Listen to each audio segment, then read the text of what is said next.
SEMA ini sudah berlaku gitu ya. Begitupun SEMA ini sepertinya akan juga diterapkan dalam perkara gugatan Ria Ricis begitu terhadap Teuku Ryan gitu ya. Ada pertengkaran baru 1 bulan atau 2 bulan itu sama di depan itu sudah ditolak. Dia memaksa untuk masuk tetap didaftarkan gugatannya. Kemudian pada saat persidangan diperiksa oleh majelis hakim, ternyata masih kurang dari ketentuan SEMA ini, maka diminta sama majelis hakim untuk dicabut.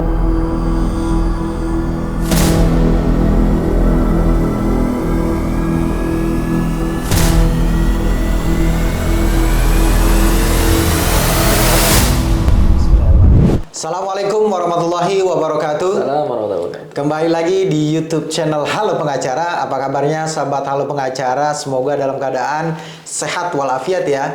Dan pada kesempatan kali ini kembali Halo Pengacara akan memberikan ulasan hukum terkait dengan isu-isu yang sedang viral di masyarakat yang menjadi perbincangan hangat baik di media massa maupun di media sosial. Bersama Bang Ari Kurniawan, pada kesempatan kali ini kita akan mengulas terkait dengan gugatan cerai yang diajukan oleh salah satu public figure ya, Ria Ricis atau Ria Yunita kalau tidak salah namanya ya, terhadap suaminya Teuku Ryan. Nah, kita tidak membahas terkait dengan persoalan pribadinya, tetapi ada aspek hukum yang muncul dari gugatan antara yang diajukan oleh Ria Ricis terhadap Teuku Ryan. Ini terkait dengan pertama, Bang, alasannya yang menjadi alasan diajukannya gugatan perceraian itu apa, Bang? Berdasarkan mungkin informasi yang Abang peroleh dari sumber yang terpercaya, Bang. Ya, berdasarkan informasi dari Humas Pengadilan Agama Jakarta Selatan itu kan dia tidak menyebutkan secara rinci secara detail gitu ya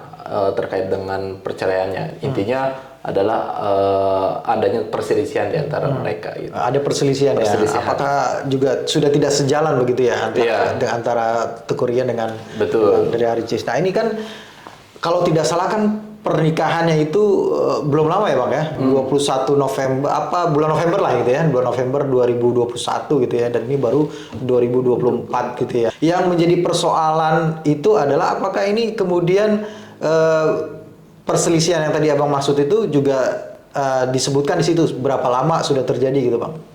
Itu tadi dia belum merinci secara detail ya alasan-alasan perceraiannya itu sejak kapan adanya perselisihan gitu. Intinya perselisihan masuk dalam salah satu kategori alasan hukum yang dibenarkan oleh undang-undang biar dia bisa dapat dimajukan sebagai baik dia gugatan maupun permohonan. Nah, ini yang menarik adalah perselisihan dan pertengkaran itu menjadi alasan yang paling sering diajukan oleh pemohon gitu ya, atau penggugat begitu di pengadilan agama. Ya, jadi pertanyaan sekarang kalau tidak salah, Bang ya, saya membaca ada SEMA nomor 1 tahun 2022 itu yang mempersulit proses perceraian, Bang. Ada persyaratan-persyaratan update terbaru nggak, Bang, terkait dengan SEMA 1 2022 itu, Bang? Karena mungkin ya Mahkamah Agung melihat banyak terjadinya perceraian dan itu sangat mudah diproses di pengadilan. Nah, ini berdasarkan evaluasi mungkin ya. Betul, SEMA ini muncul atas evaluasi itu tadi. Intinya ingin kalau dibilang mempersulit ya memang harus mempersulit gitu ya. Intinya dalam rumusan hukum Kamar Agama ini dalam upaya mempertahankan suatu perkawinan dan memenuhi prinsip mempersukar perceraian. Jadi ada poin-poin yang disampaikan di sini. Yang pertama adalah perkara perceraian dengan alasan suami istri tidak melaksanakan kewajiban nafkah lahir dan atau batin hanya dapat dikabulkan jika terbukti suami atau istri tidak melaksanakan kewajibannya setelah minimal 12 bulan. Artinya selama dia 1 tahun ketika dia tidak melakukan kewajibannya sebagai suami istri, itu baru boleh diputuskan oleh pengadilan.